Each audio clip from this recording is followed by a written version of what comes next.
പിതാവിനും പുത്രനും പരിശുദ്ധാത്മാവിനും സ്തുതി ആദിമുതലിലേക്കും ആമീൻ.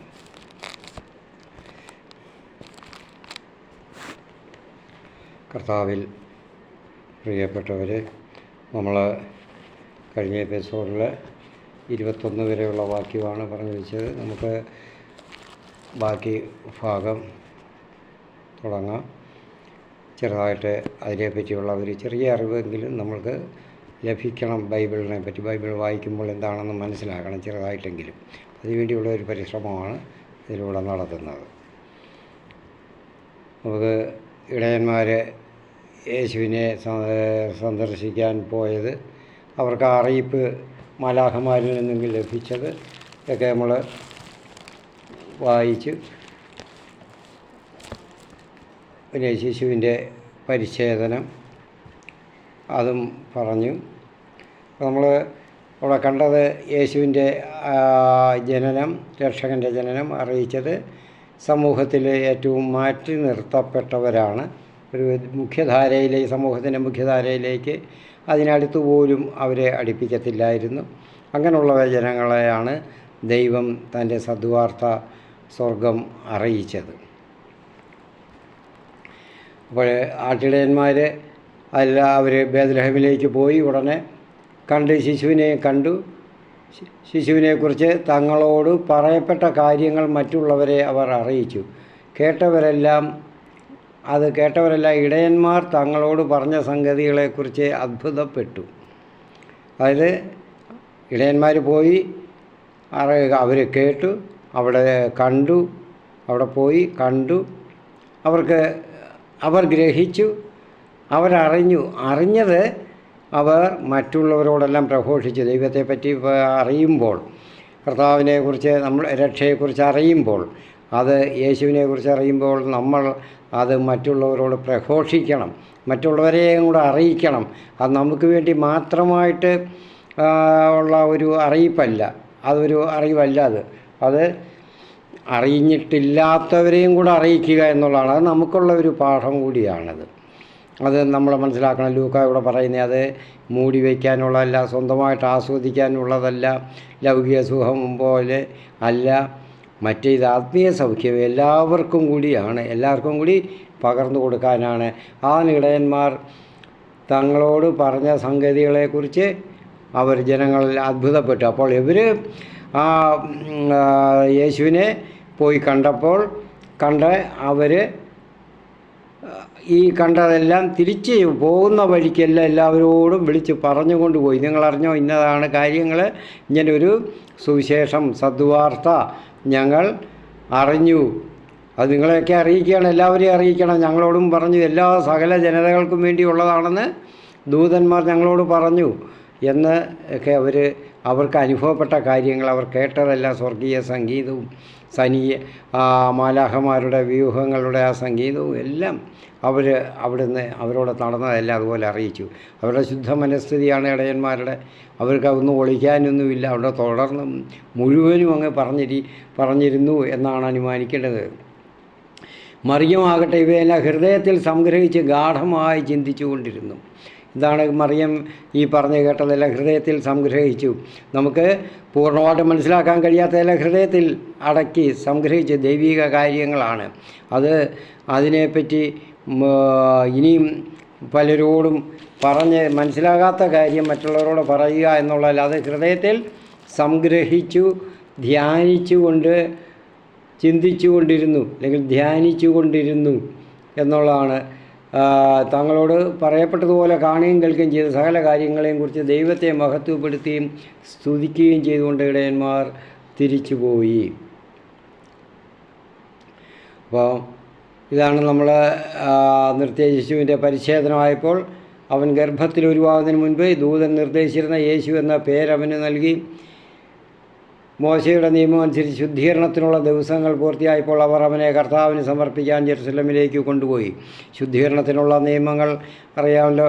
അപ്പോൾ അത് പ്രസവിച്ച മാതാവിൻ്റെ ശുദ്ധീകരണമാണ് പറയുന്നത്. അതിവിടെ ആരുടെയെന്ന് പറഞ്ഞിട്ടില്ല. അതേസമയത്ത് ഇംഗ്ലീഷ് വേർഷനിൽ റിവൈസ്ഡ് വേർഷനിൽ പറയും ദെയർ പ്യൂരിഫിക്കേഷൻ എന്നാണ്. അപ്പോൾ അത് ദെയർ എന്ന് പറയുമ്പോൾ അത് യോസഫിനെയും മറിയത്തെയാണ് പറയുന്നത് ഉദ്ദേശിക്കുന്നത്. പക്ഷേ അങ്ങനല്ല. അത് ഇവിടെ നമ്മൾ സുറിയാനി പശീത്തായിലും POCയിലും അത് ഇന്നാളുടെ എന്ന് പറയുന്നില്ല, മറിയത്തിൻ്റെ ആണെന്ന് നമുക്കറിയാം. അത് പെൺകുട്ടിയെ പ്രസവിച്ചാൽ 80 ദിവസവും ആൺകുട്ടിയെ പ്രസവിച്ചാൽ 40 ദിവസവുമാണ് ആൺകുഞ്ഞിനെ പ്രസവിച്ചാൽ ശുദ്ധീകരണത്തിനുള്ളത്. അപ്പോൾ സംഖ്യ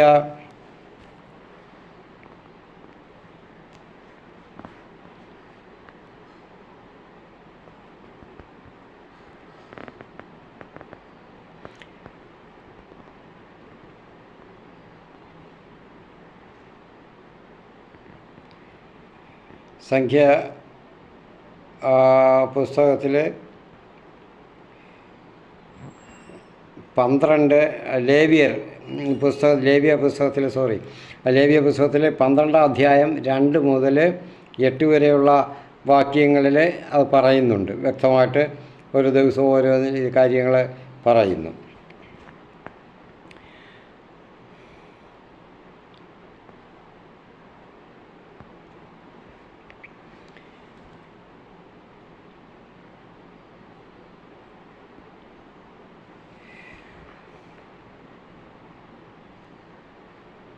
അപ്പോൾ ഇതിന് ചെയ്യേണ്ടുന്ന കാഴ്ചകൾ പുറപ്പാട് 13 അധ്യായം 2 മുതൽ 12 വരെയുള്ള വാക്യങ്ങൾ അതിൻ്റെ ശുദ്ധീകരണ പ്രക്രിയകൾക്ക് ചെയ്യേണ്ടുന്ന ബലിയർപ്പണങ്ങൾ പറയുന്നുണ്ട്.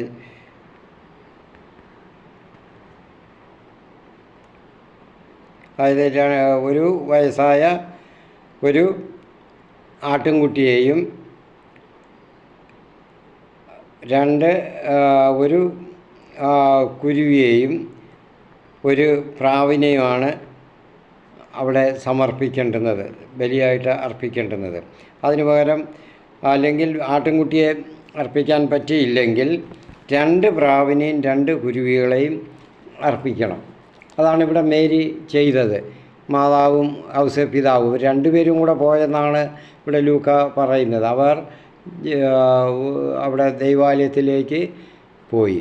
അപ്പോൾ ദൈവാലയത്തിലേക്ക് പോയി ഇത് ഇങ്ങനെ ബലിയർപ്പിച്ച് ആൺകുട്ടിയെ വീണ്ടെടുക്കണം, ശുദ്ധീകരണ പ്രക്രിയ അതിനുള്ള ഇത് അർപ്പിക്കണം. അപ്പോൾ ഇതെല്ലാം കൂടെ ചെയ്യുന്നതിന് അവിടെ ദൈവാലയത്തിൽ പോകേണ്ടുന്ന കാര്യം ഇല്ല എന്നാണ്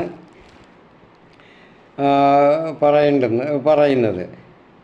അപ്പോൾ അതിന് പക്ഷേ ഇവിടെ ദൈവാലയത്തിൽ പോകുന്ന കാര്യമാണ് പോയെന്നാണ് പറയുന്നത്. അത് ഒരു പക്ഷേങ്കിൽ ഇവിടെ പണ്ഡിതന്മാർ പറയുന്നത് ലൂക്ക ശമൂവേലിൻ്റെ 1-ാം പുസ്തകം 1-ാം അധ്യായം 24 മുതൽ 28 വരെയുള്ള വാക്യങ്ങൾ ഹന്ന ശമൂവേലിനെ അവിടെ ദൈവാലയത്തിൽ സമർപ്പിക്കാൻ, ദൈവാലയ ശുശ്രൂഷയ്ക്ക് വേണ്ടി ബാലനെ സമർപ്പിക്കാൻ കൊണ്ടുപോയപ്പോൾ അവിടെ ശുദ്ധീകരണ പ്രക്രിയകളൊക്കെ നടത്തി. അപ്പോൾ അവിടെ കൊണ്ടുപോയി ദൈവാലയത്തിൽ സമർപ്പിച്ചു. അപ്പോൾ അതുപോലെ യേശുവിനെയും അതുപോലെ തന്നെ ദൈവാലയത്തിൽ സമർപ്പിക്കുകയായിരുന്നു എന്ന് ആണ് ലൂക്ക ഇവിടെ പറയുന്നത്. കാരണം ശമൂവേലിനെ അവിടെ ദൈവം വിളിച്ച് അവിടെ ആക്കിയതാണ് അതിനു വേണ്ടി, ദൈവ ശുശ്രൂഷയ്ക്ക് വേണ്ടി. അതുകൊണ്ട് ദൈവാലയത്തിൽ അവിടെ സമർപ്പിച്ചു, അത് കൊണ്ടുപോയി സമർപ്പിച്ചെങ്കിലേ പറ്റുള്ളൂ. അതുപോലെ യേശുവിനെയും പ്രത്യേക ദൈവത്തിൻ്റെ ആ രക്ഷാപദ്ധതിയുടെ പൂർത്തീകരണത്തിന് വേണ്ടി അവിടെ ഉദ്ദേശിച്ചതായതുകൊണ്ട് ദൈവാലയത്തിൽ സമർപ്പിച്ച് അത് തുടങ്ങുന്നതിന് വേണ്ടിയായിരുന്നു എന്നുള്ളതാണ് ലൂക്ക ഇവിടെ അത് പ്രത്യേകം പറയുന്നതിൻ്റെ വ്യാഖ്യാനാർത്ഥമെന്ന് അവർ പറയുന്നു. അപ്പോൾ ഇത് അല്ലെങ്കിൽ ദൈവാലയത്തിൽ ചെയ്യണമെന്നില്ല. ഇനി ഒന്ന് സംഖ്യാപുസ്തകത്തിൽ 3-ാം അധ്യായം 47-48 വാക്യങ്ങൾ പറയുന്നുണ്ട്. ഈ കടിഞ്ഞൂൽപുത്രനെ വീണ്ടെടുക്കണമെങ്കിൽ ലേവിയ ഗോത്രത്തിൽ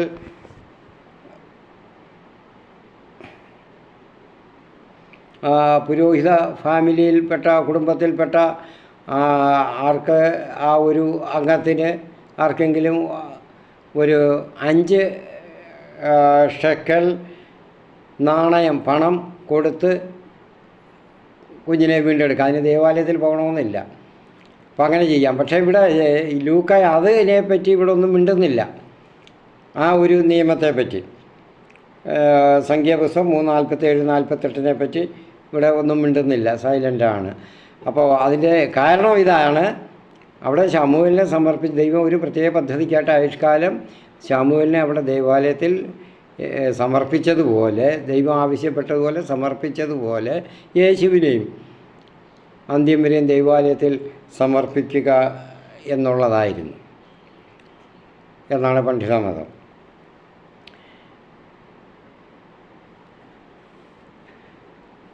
അപ്പോൾ അവിടെ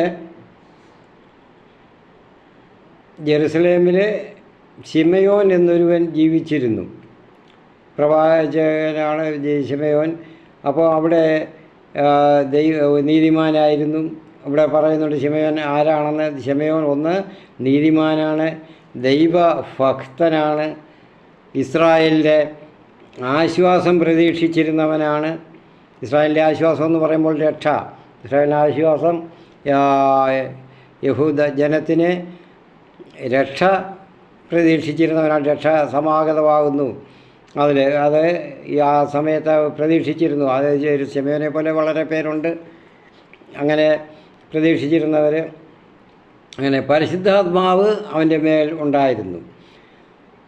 അപ്പോൾ ശിമയോനെ പറ്റി ഇവിടെ പറയുന്നത് 6 കാര്യങ്ങളാണ് അപ്പോൾ ഇവിടെ പറയുന്നത്. ഒന്ന് നീതിമാന്, ദൈവഭക്തൻ, ഇസ്രായേലിൻ്റെ രക്ഷയെ പ്രതീക്ഷിച്ചിരുന്നവൻ എന്ന ഒരു വിശ്വാസി, അടുത്ത പ്രതീക്ഷിച്ചിരുന്ന വിശ്വാസി, പരിശുദ്ധാത്മാവ് ഞാൻ നയിക്കപ്പെട്ടവനായിരുന്നു, പരിശുദ്ധാത്മാവിൻ്റെ പ്രവർത്തനത്തിന് കാതോർത്ത് അതിന് കീഴടങ്ങി പരിശുദ്ധാത്മാവിൻ്റെ വെളിപ്പെടുത്തൽ അറിയാൻ നിരന്തരം പ്രാർത്ഥനയിലും പ്രത്യാശയിലും കഴിഞ്ഞിരുന്നവനായിരുന്നു. അപ്പം നമ്മൾക്ക് ശിമയോനെ പറ്റി പറയുമ്പോൾ അത് നമ്മളെയും കൂടിയാണ് ലൂക്ക ഉദ്ദേശിക്കുന്നത്. കാരണം മനുഷ്യവർഗത്തിൻ്റെ രക്ഷയെ അറിയേണ്ടുന്നവർ, രക്ഷ അറിഞ്ഞവർ അല്ലെങ്കിൽ അറിയുന്നവർ, അവർ നിരന്തരം പ്രാർത്ഥനയിലും ധ്യാനത്തിനും പരിശുദ്ധാത്മാവിൻ്റെ ശബ്ദം കേൾക്കാനും ആയിട്ട് അവർ കാതോർത്തിരിക്കണം എപ്പോഴും. അപ്പോഴാണ് പരിശുദ്ധാത്മാവ് നമ്മളെ നയിക്കുന്നത്. അല്ലെങ്കിൽ അങ്ങനെ പരിശുദ്ധാത്മാവ് നയിക്കുമ്പോൾ പരിശുദ്ധാത്മാവ് എന്താണ് പറയുന്നത്, എന്താണെന്ന്, നമ്മൾ എന്താണ് ചെയ്യേണ്ടത്, നമ്മൾ എങ്ങനെ ആയിരിക്കണം എന്നുള്ളത് നമ്മളെ അറിയിക്കും. ഇവിടെ പരിശുദ്ധാത്മാവ് ശിമയോനെ നയിച്ചു. കർത്താവിൻ്റെ അഭിഷിക്തനെ കാണുന്നത് വരെ മരിക്കുകയില്ല എന്ന് പരിശുദ്ധാത്മാവ് അവന് വെളിപ്പെടുത്തി. അപ്പം ഇതായിരുന്നു പരിശുദ്ധാത്മാവിന് രക്ഷയെ പ്രതീക്ഷിച്ച്, പരിശുദ്ധാത്മാവിനാൽ നയിക്കപ്പെട്ടവൻ രക്ഷയെ പ്രതീക്ഷിച്ച് അങ്ങനെ കാത്തിരുന്നപ്പോൾ പരിശുദ്ധാത്മാവിന് വെളിപ്പെടുത്തി കൊടുത്തത് അവർ കേൾക്കാൻ കഴിഞ്ഞു. അത് നമ്മൾ എപ്പോഴും ആ പ്രാർത്ഥനയിൽ ദൈവത്തിൻ്റെ സ്വരം കേൾക്കാൻ കഴിഞ്ഞിരിക്കണം. അങ്ങനെയാണ് വിശുദ്ധരെല്ലാം അങ്ങനെ കഴിഞ്ഞിരുന്നവരാണ്. പരിശുദ്ധാത്മാവിൻ്റെ സ്വരം, ദൈവസ്വരം കേൾക്കാൻ താല്പര്യത്തോടുകൂടി കാത്തിരുന്നവരാണ്. അങ്ങനെ പരിശുദ്ധാത്മാവിൻ്റെ പ്രേരണയാൽ അവൻ ദൈവാലയത്തിലേക്ക് വന്നു. അങ്ങനെ പരിശുദ്ധാത്മാവ് അപ്പോഴവരെ നയിക്കുകയാണ്, കൂട്ടിക്കൊണ്ട് വരികയാണ്. ലൂക്കായുടെ സുവിശേഷത്തിലെല്ലാം പരിശുദ്ധാത്മാവിനാണ് ഓരോ ദൈവം തിരഞ്ഞെടുത്ത നീതിമാനായിട്ടുള്ളവരെ എല്ലാവരിലും ഉള്ള ഒരു പൊതുവൊരു സ്വഭാവമാണ് കാണുന്നത്. അങ്ങനെയുള്ളവരെ പരിശുദ്ധാത്മാവാണ് നയിക്കുന്നത്. അവർ സ്വന്തമായിട്ടുള്ള സ്വന്തം ബുദ്ധിയല്ല, ഭൗതിക ബുദ്ധിയല്ല, അവരുടെ കഴിവും ബലവും അല്ല അവരെ നയിക്കുന്നത്, പരിശുദ്ധാത്മാവാണ്. പരിശുദ്ധാത്മാവിൻ്റെ പ്രേരണയാൽ അവർ ദേവാലയത്തിലേക്ക് വന്നു. നിയമപ്രകാരമുള്ള അനുഷ്ഠാനങ്ങൾക്കായി ശിശുവായ യേശുവിനെ മാതാപിതാക്കന്മാർ ദേവാലയത്തിൽ കൊണ്ടുവന്നു. ശിമയോൻ ശിശുവിനെ കയ്യിലെടുത്ത് ദൈവത്തെ സ്തുതിച്ചുകൊണ്ട് പറഞ്ഞു. നോക്കണം, ദേവാലയത്തിലെ പരിശുദ്ധാത്മാവിൻ്റെ പ്രേരണയാൽ അവൻ അവിടെ വന്നു. ശിമയോൻ വന്നു, ശിശുവിനെ മേരിയുടെ കയ്യിൽ നിന്ന് അവിടെ സമർപ്പിച്ചപ്പോൾ കയ്യിൽ എടുത്തു. അല്ലാതെ അവർ കൊണ്ടുവന്ന് ശിമയോൻ്റെ കയ്യിൽ ഏൽപ്പിച്ചിട്ട് പോവുകയല്ലായിരുന്നു. ഇവിടെ ചിലരൊക്കെ യഹോമലയിൽ ഞാൻ ചിലപ്പോൾ തമാശ ഒന്നൊരു ചിരിക്കാനുണ്ട്. ചിലപ്പോൾ കന്യാസ്ത്രീകളും ഒക്കെ കൂടെയൊക്കെ കൂടുന്ന ജപമാലയിൽ ഞാൻ ഇവിടെ ശാലവും വയ്ക്കുമ്പോൾ ചിലപ്പോൾ ഗുഡ് ഡ്രസ്സൊക്കെ വയ്ക്കുമ്പോൾ അതിലൊക്കെ ഈ രഹസ്യങ്ങൾ പറഞ്ഞ് ധ്യാനിക്കുന്നതാണ്. ശിമയോനെ അവിടെ ഇപ്പോൾ യേശുവിനെ ദൈവാലയത്തിൽ സമർപ്പിച്ചപ്പോൾ ശിമയോൻ കയ്യിലെടുത്ത് ദൈവത്തെ സ്തുതിച്ചു, അവിടുന്ന് പ്രകീർത്തിച്ചു ശിശുവിനെ എന്നൊക്കെ അത് പറയേണ്ടുന്നതിന് പകരം ശിമയോനെ ഏൽപ്പിച്ചിട്ട് പോയി കളഞ്ഞു എന്നുള്ളതാണ്. ശിമയോനെ ഏൽപ്പിച്ചു കൊണ്ടുവന്ന് ദേവാലയത്തിൽ കൊണ്ടുവന്ന് ശിമയോനെ ഏൽപ്പിച്ചു ശിശുവിന്. എന്തൊക്കെ വർത്തമാനം, അപ്പോൾ എന്തോ അതിൽ അർത്ഥമാക്കുന്നത് കേട്ടാൽ തമാശയല്ലേ തോന്നത്തുള്ളൂ. അപ്പോൾ അങ്ങനെ ഒന്നും പറയരുത്, അങ്ങനല്ല. അതിൻ്റെയൊക്കെ അർത്ഥം മനസ്സിലാക്കാതെ പറയുമ്പോൾ ഇതൊക്കെ ധാരാളം പേര് കേൾക്കുന്നതല്ലേ, കേൾക്കുമ്പോൾ എന്താണ് തോന്നുന്നത്. അതുകൊണ്ട് ഈ കന്യാസ്ത്രീകളെ ഇവിടെ ജപാലയിലാണ് ഞാനിപ്പോൾ കേൾക്കുന്നത്, പതിവായിട്ട് ഇങ്ങനെ കേൾക്കും. അപ്പോൾ അത് മുകളിലോട്ടുള്ളവരത് ചിന്തിക്കണം എന്താണെന്നുള്ളത്. അപ്പോൾ സഭയ്ക്കൊരു പൊതുവായിട്ടുള്ള ഒരു ധാരണ വേണം, പ്രാർത്ഥന എങ്ങനെ ആയിരിക്കണം, എന്തായിരിക്കണമെന്ന്. പൊതുവിലുള്ള ഒരു ഒരു ഏകാത്മകമായ ഒരു ഏകതാരൂപം പ്രാർത്ഥനകളില്ല. അതാണ് ഈ പ്രശ്നങ്ങൾക്കെല്ലാം തന്നെ കാരണം. ഒന്നിനുമില്ല ഏകതാരൂപം. ഞാനതിനെ പറ്റി കൂടുതലായിട്ട് പറയുന്നതിൽ ക്ഷമിക്കണം. അപ്പോൾ ഇതിനൊക്കെ ഞാൻ ഈ പറയുന്ന കാര്യങ്ങൾ ഇപ്പം നമ്മൾ ജപമാല ചൊല്ലുമ്പോൾ ആ രഹസ്യങ്ങളെ പറ്റി പറയുമ്പോഴൊക്കെ ഒരു പലതും കേട്ടാൽ വളരെ വിചിത്രമായിട്ട് തോന്നും. പാതിരാത്രിക്ക് കൊണ്ടുവന്നത് പുൽത്തൊഴുത്ത് പ്രസവിച്ച് അവിടെ കൊണ്ടുവന്ന് കിടത്തി ഇങ്ങനെയൊക്കെ പറയുമ്പോഴെന്തോ അതൊക്കെ ഇങ്ങനെയൊക്കെ പറയാൻ പാടില്ല. കേൾക്കുന്നവരൊക്കെ വഷളത്തരമായിട്ട് തോന്നും. അപ്പം നമ്മൾക്ക് ഒരു മോശമായിട്ടുള്ള ഒരു ഇത് പറഞ്ഞു വയ്ക്കുകയാണ്. ആ ഭാഷ അറിയാൻ വയ്യാത്തവരാണെങ്കിൽ അറിയാവുന്നവരോട് ചോദിച്ച് വേണം. ഇതൊക്കെ പ്രാർത്ഥനാ പുസ്തകമല്ലേ, ഇതൊക്കെ അടിക്കുമ്പോൾ അതിനൊക്കെ ഇമ്പ്രിമാത്തുകൾ കൊടുക്കുമ്പോൾ ഇതൊക്കെ ശ്രദ്ധിക്കേണ്ടുന്ന കാര്യമാണ് ചെയ്യുന്നവർ. ഇതുപോലെ ഒരുപാട് കാര്യങ്ങളുണ്ട്. ഇരിക്കട്ടെ. ശിമയോൻ ശിശുവിനെ കയ്യിലെടുത്ത് ദൈവത്തെ സ്തുതിച്ചുകൊണ്ട് പറഞ്ഞു. അപ്പോൾ അവിടെ ദൈവാലയത്തിൽ അവർ കൊണ്ടുചെന്ന് സമർപ്പിക്കാനാണ് യേശുവിനെ സമർപ്പിക്കാനായിട്ട് കാഴ്ചവെക്കാനായിട്ട് കൊണ്ടുപോയതാണ്. അവിടെ അങ്ങ് നിർത്തിയിട്ട് വരാനല്ല, അവിടെ നിൽക്കുന്ന ശിമയോനെ കൊണ്ടുവന്ന് ഏൽപ്പിച്ചിട്ടിഞ്ഞ് പോരാനല്ല. അപ്പോൾ ഇവിടെ ദേവാലയത്തിൽ അപ്പോൾ 4 കാര്യങ്ങളാണ് നടന്നത്. 1 സമർപ്പണം, 2 വിശുദ്ധീകരണം, 3 പാപപരിഹാര ബലി, പാപപരിഹാരം ചെയ്യുക, 4 വീണ്ടെടുപ്പ്. അപ്പോൾ ഇങ്ങനെയുള്ള 4 കാര്യങ്ങൾ അവിടെ ദൈവാലയത്തിൽ നടന്നതായിട്ടാണ് പറയുന്നത്. ശിമയോനെ ഏൽപ്പിക്കാൻ വേണ്ടി കൊണ്ടുപോയതല്ല. അപ്പോൾ പരിശുദ്ധാത്മാവ് അവരെ നയിച്ചത്. ഈ വെളിയിൽ ചെയ്യാവുന്ന കാര്യങ്ങൾ ദൈവാലയത്തിൽ വെച്ച് ചെയ്യിച്ചത് പരിശുദ്ധാത്മാവ് നയിച്ചിട്ടാണ്. അത് ശിമയോനും അന്നായും അവിടെ ചെല്ലണം. പരിശുദ്ധാത്മാവ് കരുതിയിരുന്നു. അവർ ഇതിനെ സ്വപ്നം കണ്ട് എപ്പോഴും ധ്യാനിച്ച് കഴിഞ്ഞിരുന്നവരായിരുന്നു. അതുകൊണ്ട് ആ രക്ഷയെ ഈ മഹത്വവും കാണുന്നതിന് വേണ്ടി അവരെ അവിടെ നിയോഗിച്ചു. അത് കാര്യം ശരിയാണ്. പക്ഷേ കാര്യം ഇങ്ങനെയാണ്. അപ്പോൾ ശിമയോൻ വന്ന് ശിശുവിനെ കയ്യിലെടുത്ത് ദൈവത്തെ സ്തുതിച്ചുകൊണ്ട് പറഞ്ഞു, അവിടുത്തെ വാഗ്ദാനം അനുസരിച്ച് ഇപ്പോൾ ഈ ദാസനെ സമാധാനത്തിൽ വിട്ടയക്കണം. എന്താണ് സമാധാനം ഇവിടെ? അതുവരെ സമാധാനമില്ലാതെ ഈ പ്രതീക്ഷിച്ചുകൊണ്ടിരുന്നയാ രക്ഷയെ. ഇനി രക്ഷയെല്ലാം കണ്ടു കഴിഞ്ഞു, അറിഞ്ഞു കഴിഞ്ഞു, കേട്ടു, അറിഞ്ഞു, കണ്ടു, അനുഭവിച്ചു, കൺകുളിർക്കെ കണ്ടു, മനം നിറയെ അത് സ്വീകരിച്ചു. അപ്പോൾ പിന്നെ സമാധാനമായി. അതാണ് ദൈവിക രഹസ്യങ്ങൾ, ദൈവിക കാര്യങ്ങൾ. അത് ഗ്രഹിച്ചു കഴിഞ്ഞാൽ അതാണ് സമാധാനം. ക്രിസ്തു മതത്തിലെ സമാധാനം എന്ന് പറയുന്നത് അതാണ്. എല്ലാവർക്കും സമാധാനം. പിന്നെ അവിടെ ഉത്കണ്ഠകളും ആകുലതകളും പ്രശ്നങ്ങളും ഒന്നുമില്ല. അല്ലാതെ വാളുകൊണ്ട് വെട്ടിപ്പിടിക്കുന്നതല്ല സമാധാനം. ഇവിടെ കണ്ടു കഴിഞ്ഞു, സമാധാനത്തിൽ വിട്ടയക്കണമേ. അപ്പോൾ അതുവരെ മരിക്കത്തില്ലെന്നായിരുന്നു. ഇനിയും അതായത് മരണത്തിന് കുഴപ്പമില്ല, അദ്ദേഹം അതിന് ഒരുങ്ങിക്കഴിഞ്ഞാണ് വന്നത്. എന്തെന്നാൽ സകല ജനതകൾക്കും വേണ്ടി അങ്ങ് ഒരുക്കിയിരിക്കുന്ന രക്ഷ എൻ്റെ കണ്ണുകൾ കണ്ടു കഴിഞ്ഞു. സകല ജനതകൾക്കും വേണ്ടി ഒരുക്കിയിരിക്കുന്ന രക്ഷ.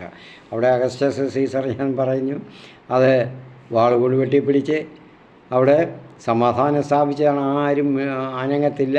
അങ്ങനെയുള്ള സമാധാനമല്ല ഇത്. അപ്പോൾ അത് കണ്ടു കഴിഞ്ഞു. അത് വിജാതിയർക്ക് വെളിപാടിൻ്റെ പ്രകാശവും അവിടുത്തെ ജനമായ ഇസ്രായേലിൻ്റെ മഹിമയും ആണ്.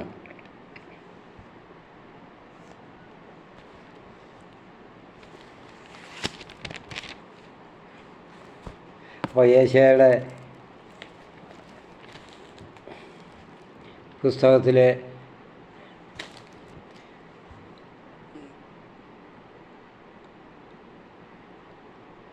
40-ാം അധ്യായത്തിൽ 5-ാം വാക്യം പറയുന്നുണ്ട്. ഇനി ലൂക്ക തന്നെ 3 അധ്യായത്തിൽ അടുത്ത അധ്യായത്തിൽ പറയുന്നുണ്ട് 6-ാം വാക്യം. ഇനി അതുപോലെ 32 പറയുന്നത് അത് വിജാതിയർക്ക് വെളിപാടിൻ്റെ പ്രകാശവും അവിടുത്തെ ജനമായ ഇസ്രായേലിൻ്റെ അത് ആ ഭാഗവും യേശയ്യായുടെ പുസ്തകത്തിൽ 42-ാം അധ്യായത്തിൽ 6-ാം വാക്യമായിട്ട് 46-ാം വാക്യത്തിൽ പറയുന്നു. ഇതെല്ലാം ആ പഴയ നിയമത്തിൽ പറഞ്ഞിരുന്ന ആ ഭാഗങ്ങളൊക്കെ പൂർത്തീകരിച്ചതായിട്ട് ഇവിടെ പുതിയ നിയമത്തിൽ യേശുവിൻ്റെ വരവോടുകൂടി അവയൊക്കെ പൂർത്തീകരിച്ചതായിട്ട് ആണ് വിശുദ്ധ ലൂക്കാ സുവിശേഷകൻ ഇവിടെ അവതരിപ്പിക്കുന്നത്. നമ്മൾ മനസ്സിലാകണം, പ്രാർത്ഥനയും പ്രത്യാശയും നമുക്കും ഉണ്ടെങ്കിൽ ആ പ്രത്യാശയോട് കൂടിയുള്ളവർക്കാണ് യേശുവിനെ സ്വീകരിക്കാനും യേശുവിനെ അറിയാനും കഴിയത്തുള്ളൂ. ദൈവം നമ്മളെ പരിശുദ്ധാത്മാവ് ആ ഒരു സ്ഥിതിയിലേക്ക് നമ്മളെ നയിക്കുക തന്നെ ചെയ്യും. അപ്പോൾ അത് നമ്മൾക്കിവിടെ ഉള്ള ഒരു പാഠമാണ്, ഒരു ഉപദേശമാണ് ഇവിടെ ലൂക്ക തരുന്നത്. ഒരു പ്രത്യാശ എപ്പോഴും രക്ഷയെക്കുറിച്ചുള്ളത്, നമ്മുടെ ആത്മാവിൻ്റെ രക്ഷയെക്കുറിച്ചുള്ളത് നമുക്ക് വേണം. അത് മറ്റുള്ളവർക്കും കൂടെ ഉണ്ടാകാൻ വേണ്ടി നമ്മൾ പരിശ്രമിക്കണം. അവനെക്കുറിച്ച് ഇവിടെ യേശയ്യായുടെ ആ പുസ്തകത്തിലുള്ള ആ ഭാഗങ്ങളൊക്കെ ശിമയോൻ പറഞ്ഞപ്പോൾ അവനെക്കുറിച്ച് പറയപ്പെട്ടതെല്ലാം കേട്ട് അവൻ്റെ പിതാവും മാതാവും അത്ഭുതപ്പെട്ടു. മത്തായിയുടെ സുവിശേഷത്തിൽ പറയുന്ന എപ്പോഴും മാതാവിനെ പറ്റിയാണ്. അപ്പോൾ അവിടെ ഔസേപ്പ് പിതാവിൻ്റെ സ്ഥാനം അവിടെ പറയുന്നില്ല, എടുത്തു പറയുന്നില്ല. ഇവിടെ ലൂക്കായുടെ സുവിശേഷത്തിൽ എപ്പോഴും പറയുന്നു, ഒരു പുരുഷൻ പറ്റി പറയുമ്പോൾ ഒരു സ്ത്രീയെ പറ്റി പറയും. മാതാവിനെ പറ്റി പറയുന്നെങ്കിൽ ഔസേപ്പ് പിതാവിനെ പറ്റിയും ഭർത്താവിനെ പറ്റിയും പറയും. അവിടെ മാറ്റി നിർത്തപ്പെടുന്നില്ല. അത് ലൂക്കായുടെ രചനകളുടെയൊക്കെ ഒരു ഭാഗമാണ്. സക്രിയായെ പറ്റി പറഞ്ഞപ്പോൾ ഭാര്യ എലിശുബ അല്ലെങ്കിൽ എലിസബത്തിനെ പറ്റി പറയുന്നുണ്ട്. അതുപോലെ മേരിയെ പറ്റി പറയുമ്പോൾ അടുത്ത ജോസഫിൻ്റെ കാര്യങ്ങൾ പറയുന്നു. ഇവിടെയും അതുപോലെ തന്നെയാണ് ലൂക്ക അത് പറയുമ്പോൾ.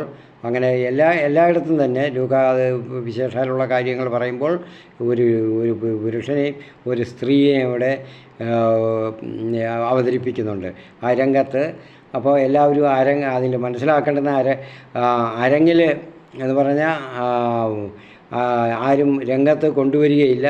പുറകിൽ മറയ്ക്കപ്പെട്ട ഭാഗത്തായിരുന്നവരെ രംഗത്ത് കൊണ്ടുവരികയാണ് സുവിശേഷകൻ ഇവിടെ ചെയ്യുന്നത് എപ്പോഴും.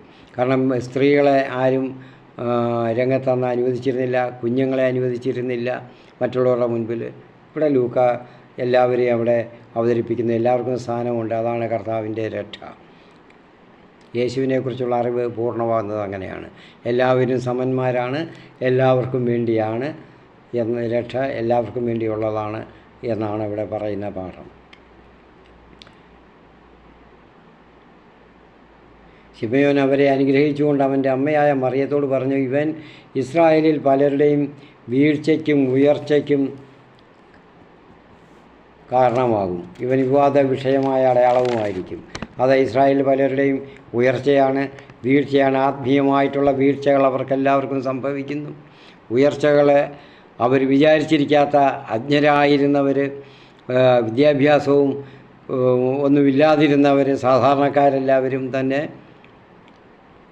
അവരെ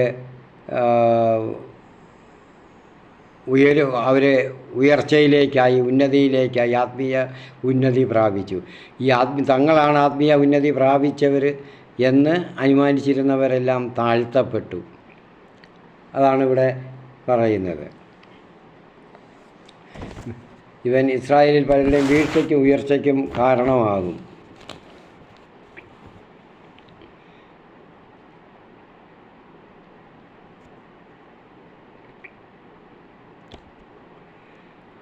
അപ്പോൾ ഇവിടെ ഒരു വാൾ കടക്കും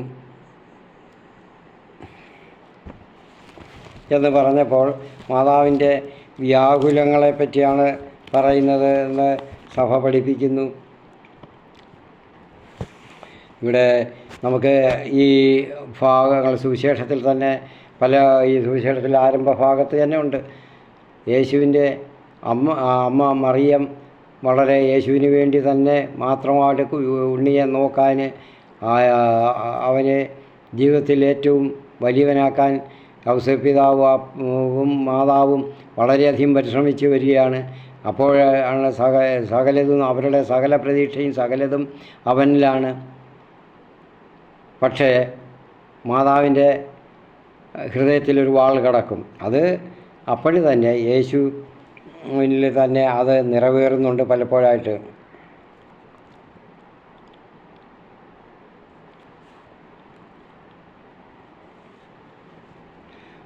ഇവിടെ നമ്മൾ വായിക്കുന്നുണ്ട് ലൂക്കായുടെ സുവിശേഷത്തിലെ 8-ാം അധ്യായം 20-21 വാക്യങ്ങളിൽ വായിക്കുന്നുണ്ട്. അമ്മയെയും സഹോദരരെയും പറ്റിയുള്ള അവർ ജനങ്ങളെ അവരെ യേശുവിനെ അറിയിക്കുമ്പോൾ ഞങ്ങൾ അവരോട് സംസാരിക്കാൻ കാത്തു നിൽക്കുന്നു. ഇവിടെ വായിക്കാം, അവൻ്റെ അമ്മയും സഹോദരരും അവനെ കാണാൻ വന്നു, എന്നാൽ ജനക്കൂട്ട നിമിത്തം അവൻ്റെ അടുത്തെത്താൻ കഴിഞ്ഞില്ല. നിൻ്റെ അമ്മയും സഹോദരരും നിന്നെ കാണാൻ ആഗ്രഹിച്ച് പുറത്തു നിൽക്കുന്നുവെന്ന് അവർ അവനെ അറിയിച്ചു. അവൻ പറഞ്ഞു, ദൈവവചനം ശ്രവിക്കുകയും അതനുസരിച്ച് പ്രവർത്തിക്കുകയും ചെയ്യുന്നവരാണ് എൻ്റെ അമ്മയും സഹോദരരും. അപ്പോൾ ഇത് കേൾക്കുമ്പോൾ എന്താണ് മാതാവിൻ്റെ ഹൃദയത്തിലുണ്ടാകുന്ന ഒരു അനുരണനം, ചലനം എന്താണ്? വാൾ കടക്കുന്ന പോലാണ്, ഹൃദയഭേദകമാണ്. തങ്ങളുടെ എല്ലാമായിട്ട് മാതാപിതാക്കൾ കാത്തു സൂക്ഷിച്ചിരുന്ന, അവർ ഓരോ ചലനത്തിലും ശ്രദ്ധിച്ചിരുന്ന അപ്പനും അമ്മയുടെയും മുൻപിൽ അവർ പറയുകയാണ്. ഇത് പറഞ്ഞപ്പോൾ എൻ്റെ അമ്മയും അപ്പനും ആരാണ്? അവർ ആരെന്ന് പറയാൻ പറ്റില്ല. ദൈവവചനം കേൾക്കുകയും അത് പ്രാവർത്തികമാക്കുകയും ചെയ്യുന്നവരാണ്. കേൾക്കുകയും വിശ്വസിച്ച് പ്രാവർത്തികമാക്കുകയും ചെയ്യുന്നവരാണ് എൻ്റെ മാതാപിതാക്കൾ. എൻ്റെ അമ്മയും സഹോദരരും എല്ലാം അവരാണ് എന്ന് പറയുന്നു. അതുപോലെ മാതാവിന് ഹൃദയത്തിലെ ആ ഒരു വാൾ ആയിത്തീരാൻ മാതാപിതാക്കളെ ഹൃദയത്തിൽ സംഗ്രഹിച്ചുകൊണ്ടിരുന്ന വേദനകൾ കഠിനമായി ചങ്ക് വളർക്കുന്ന വേദനയാണ്. അപ്പോൾ ഇവിടെ പക്ഷേ യേശു പറഞ്ഞത് ആരെയാണ്? ഇതെല്ലാം അനുവർത്തിച്ച് ദൈവവചനം കേൾക്കുകയും അത് ഗ്രഹിക്കുകയും അതനുസരിച്ച് പ്രവർത്തിക്കുകയും ജീവിക്കുകയും ചെയ്യുന്നവരാണ് എൻ്റെ മാതാപിതാക്കൾ. ഇവിടെ മറ്റേ അർത്ഥത്തിൽ അത് മനസ്സിലാക്കണം.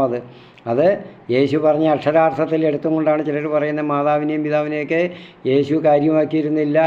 ആ കന്യാമറിയത്തെ മാതാവായിട്ട് കണ്ടിട്ടില്ല. എന്നിട്ട് നിങ്ങൾ കത്തോലിക്കർ ഇവിടെ മാതാവിനെ കൊണ്ട് നടക്കുകയാണ് എന്നൊക്കെ ആഘോഷിക്കുകയാണ് എന്നൊക്കെ പറഞ്ഞ് കളിയാക്കുന്നവരും അധിക്ഷേപിക്കുന്നവരും അതൊന്നും മനസ്സിലാക്കണം. എന്തുവാ പറഞ്ഞ് യൗസേപ്പ് പിതാവും വിശുദ്ധ യൗസേപ്പും ഭാര്യ മറിയവും ആണ് ഈ ദൈവവചനം കേട്ട് വിശ്വസിച്ച് ഗ്രഹിച്ച് അതനുസരിച്ച് പ്രവർത്തിച്ചവർ, അതനുസരിച്ച് ജീവിക്കുന്നവർ. അവരെ ഭാഗ്യവാന്മാരാണ്. അതാണ് ഇവിടെ യേശു പറഞ്ഞത്. അവരെ പോലെ നിങ്ങളും വിശ്വസിക്കുന്ന നിങ്ങൾ ഭാഗ്യവാന്മാർ. പക്ഷേ നിങ്ങൾക്കത് കഴിയുന്നില്ല. നിങ്ങൾ അതിന് പകരം ദുർവ്യാഖ്യാനം, പിശാച് തരുന്ന ദുർവ്യാഖ്യാനം സ്വീകരിക്കുന്നവരാണ്. അപ്പോൾ അതനുസരിച്ച് പറയുമ്പോൾ അതൊക്കെ വലിയ തെറ്റാണ്. അങ്ങനെ ചെയ്യാൻ പാടില്ല. അപ്പോൾ അതാണ് ഇവിടെ യേശു പറഞ്ഞ ആ ഒരർത്ഥത്തിൽ എന്തുകൊണ്ട് എടുക്കാൻ നിങ്ങൾക്ക് കഴിയുന്നില്ല? അതിൻ്റെ ആ വശം ഉള്ളിലോട്ട് ചെന്ന് ചിന്തിക്കാൻ കഴിയുന്നില്ല. അത് വലിയ കഷ്ടമാണ്.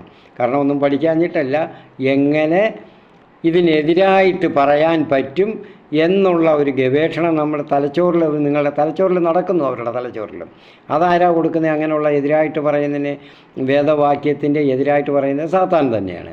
അപ്പോൾ സാത്താൻ്റെ വചനം, സാത്താൻ്റെ വ്യാഖ്യാനം സ്വീകരിക്കാം, പക്ഷേ ദൈവം കൊടുക്കുന്ന വ്യാഖ്യാനം സ്വീകാര്യമല്ല എന്ന് പറയുന്നത് അതൊക്കെ വലിയ തെറ്റാണ്.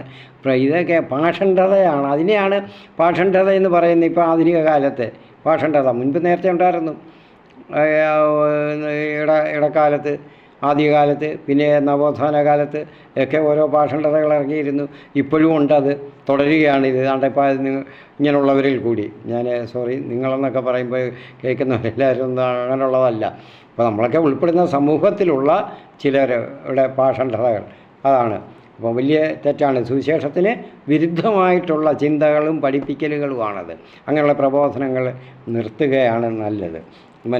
നമുക്ക് എല്ലാവർക്കും തന്നെ അത് നമ്മൾ മനസ്സിലാക്കണം. അപ്പോൾ ലൂക്കായുടെ 8:20-21 അതുപോലെ ലൂക്കായുടെ 11-ാം അധ്യായം 27-28 പറയുന്നുണ്ട്. അങ്ങനെ ഉണ്ടെങ്കിൽ അവിടെ ലൂക്ക ഇവിടെ എടുത്ത് പറയുന്നു. അതുകൊണ്ട് ഇവിടെ മാതാവിനെ പ്രകീർത്തിക്കുന്നില്ലെങ്കിൽ, ഒരിക്കലും യേശു പറഞ്ഞിട്ടില്ലെങ്കിൽ പിന്നെ ഇവിടെ എന്തിനാ പറയണ? ലൂക്ക 11:27-28 ഇത് തന്നെയാണ് പറയുന്നത്. ഒരു സ്ത്രീ അപ്പോൾ വിളിച്ച് പറയുകയാണ്, യേശുവിൻ്റെ പ്രബോധനങ്ങളും പ്രഭാഷണങ്ങളും എല്ലാം കേട്ട് അവർ പഠിച്ചിട്ട് കേട്ടപ്പോഴത്തേക്ക് അവരാത്മാവിൽ ജ്വലിച്ച് അവർ പറയുകയാണ്, നിന്നെ വഹിച്ച ഉദരവും നിന്നെ പാലൂട്ടിയ സ്ഥലങ്ങളും അനുഗ്രഹിക്കപ്പെട്ടവ, ഭാഗ്യമുള്ളവ എന്ന് പറയുന്നു. അപ്പോൾ യേശു അവിടെയും പറയുന്നുണ്ട്, ഇത് മാതാവിൻ്റെ ഹൃദയത്തിലൊരു വാളായിട്ട് നമുക്ക് തോന്നാം. അതിൻ്റെ അക്ഷരാർത്ഥത്തിലോട്ട് ആന്തരികാർത്ഥത്തിലൂടെ പോകാതിരുന്ന അക്ഷരാർത്ഥത്തിൽ എടുക്കുമ്പോൾ, കാരണം അവിടെ മാതാവിനെ പ്രകീർത്തിച്ചവർ പറയുമ്പോൾ ലൂക്ക ആ സ്ത്രീയോട് അത് പറയുകയാണ്. അവർ പറയുന്നു, യഥാർത്ഥ്യമാണ്, നിന്നെ വഹിച്ച ഉദരവും പാലൂട്ടിയ സ്ഥാനങ്ങളും ഭാഗ്യമുള്ളവ എന്നോ അനുഗ്രഹീതമായവ എന്ന് പറയുന്നു. അപ്പോൾ യേശു പറയുന്നത്, ദൈവവചനം കേൾക്കുകയും ഗ്രഹിക്കുകയും അത് പ്രാവർത്തികമാക്കുകയും ചെയ്യുന്നവർ ഇതിലും ഭാഗ്യവാന്മാർ. അപ്പോൾ ഇത് ആരാ ചെയ്തത്? അത് ചെയ്തവർ ഭാഗ്യവാന്മാരെന്ന് പറയുമ്പോൾ ഇതൊക്കെ ആദ്യമായിട്ട് ചെയ്തത് ജോസഫും മേരിയുമാണ്. അതാണ് അവിടെ യേശു പറഞ്ഞത്. അത് കണ്ട് നിങ്ങൾ പഠിക്കണം, അല്ല അതിനെ അധിക്ഷേപിക്കാനല്ല. ലൂക്ക പറയുന്നതിനെല്ലാം, സുവിശേഷൻ പറയുന്നതിനെല്ലാം ആന്തരിക അർത്ഥങ്ങളുണ്ട്.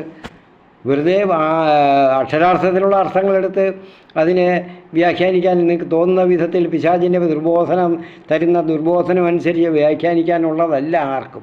നമ്മളൊക്കെ നമ്മുടെ ഇഷ്ടത്തിന് വ്യാഖ്യാനിക്കാനുള്ളതല്ല. അപ്പോൾ അവൻ വിവാദ വിഷയവും അടയാളവുമായിരിക്കും. ഇന്നും ലോകം മുഴുവൻ വിവാദ വിഷയമാണ്, അടയാളമാണ് ഇത് ഇന്നും. അതാണ് ഇവിടെ ശിമയോൻ പറഞ്ഞ, അങ്ങനെ അനേകരുടെ ഹൃദയ വിചാരങ്ങൾ വെളിപ്പെടും. ഇതൊക്കെ ഞാൻ ഈ പറഞ്ഞ കൂട്ടരുടെയും ഉണ്ട്. നിൻ്റെ ഹൃദയത്തിലൂടെ ഒരു വാൾ തുളച്ച് കയറുകയും ചെയ്യും. പ്രിയപ്പെട്ടവരെ, നമുക്ക് ശിമയോൻ്റെ ഈ കാര്യങ്ങളെ കൊണ്ട് നമുക്ക് നിർത്താം. ഇനി ഒരു പ്രവാചകി ഉണ്ട്, അന്ന. അതിന് നമുക്ക് അടുത്ത എപ്പിസോഡിൽ അത് നമുക്ക് പറയാം. ഇപ്പോഴേ നമുക്ക് ഉപസംഹരിക്കാം. നമുക്ക് നെറ്റ് പ്രോബ്ലം ഉള്ളതുകൊണ്ട് ഒരുപാട് നീട്ടാൻ പറ്റുന്നില്ല. നമുക്ക് നമ്മുടെ ഹൃദയത്തിൽ ഇതൊക്കെ സംഗ്രഹിച്ച് നമുക്ക് മറിയത്തെ പോലെ നമുക്കും ധ്യാനിച്ച് പരിശുദ്ധാത്മാവിൻ്റെ വെളിപ്പെടുത്തലിനായിട്ട് കാത്തിരിക്കുക. അങ്ങനെയുള്ളവർക്ക് കൂടുതൽ അറിവ് വിശുദ്ധ ഗ്രന്ഥത്തെപ്പറ്റി, വാക്യങ്ങളെപ്പറ്റി ലഭിക്കും. വിശുദ്ധ രഹസ്യങ്ങളെ പറ്റി ഗ്രഹിക്കാൻ സാധിക്കും. അപ്പോൾ നമുക്ക് പ്രാർത്ഥിക്കാം. സ്തോത്രം, ഹല്ലേലൂയ, നന്ദി കർത്താവേ. അപ്പോൾ ഈ സമയത്ത് നമുക്കിതെല്ലാം ഗ്രഹിക്കാനും പറയാനും കേൾക്കാനും ഒക്കെ നമുക്ക് തന്ന ആ ഭാഗ്യത്തിന് അവിടുത്തെ സ്തുതിക്കുന്നു കർത്താവേ. അതുപോലെ തന്നെ ഞങ്ങളുടെ എല്ലാ ആവശ്യങ്ങളും, ഞങ്ങൾ ഭൗതികമായിട്ടുള്ള എല്ലാ ആവശ്യങ്ങളും എല്ലാം ഞങ്ങൾ സമർപ്പിക്കുന്നു.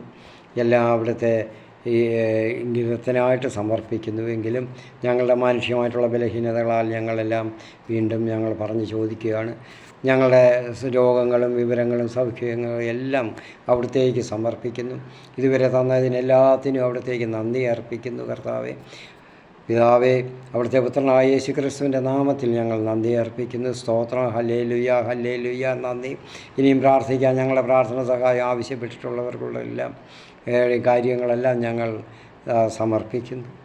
അവരുടെ എല്ലാവരുടെയും കാര്യങ്ങൾ അവിടെ നിന്നെല്ലാം തീരുമാനമാക്കുന്നത് കൊണ്ടെല്ലാം സൗഖ്യവും സന്തോഷവും സമാധാനവും എല്ലാം കൊടുത്ത് അനുഗ്രഹിക്കുന്നതിന് അയാൾ അവിടുത്തെ സ്തുതിക്കുകയും വാഴ്ത്തുകയും വന്ദിക്കുകയും ചെയ്യുന്നു.